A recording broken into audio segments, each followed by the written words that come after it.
সম্মানিত উপস্থিতি, আল্লাহ বললেন ওয়ায়ুআল্লিমুহুমুল কিতাব, কিতাবের শিক্ষা ঘরে ঘরে পৌঁছাতে হবে। কিন্তু আমরা বিগত বছরগুলিতে আমি দেখতে পাচ্ছি, বিগত বছরগুলোতে দেখেছি প্রত্যেক বছর জানুয়ারি আসলেই ইসলাম শিক্ষা বইতে বাংলা বই থেকে ধর্মীয় একটা কবিতা নাই, উমর ফারুকের জীবনী নাই, আবু বকরের জীবনী নাই, মুহাম্মদ সাল্লাল্লাহু আলাইহি ওয়াসাল্লাম জীবনী উঠে দিয়েছে।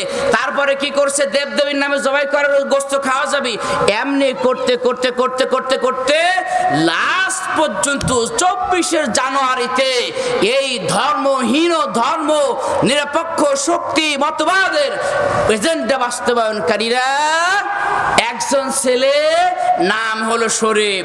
গল্প শোনাইছে কি, সে এখন নিজেকে যদি শরীফ মনে করে, মানে মেয়ে মনে করে, তাহলে সে মেয়ে হয়ে যাবে। যেরকম নাউজুবিল্লাহ। বাঙালিকে ভূগোল বুঝাতে গিয়ে ধরা খেয়ে গেছে, তাই না? ধরা খেয়ে গেছে। শিক্ষা ব্যবস্থা একবার তুলে দিয়েছে, একেবারে তুলে দিয়েছে ইসলাম শিক্ষা ব্যবস্থাকে। এটা ছিল সুপরিকল্পিত।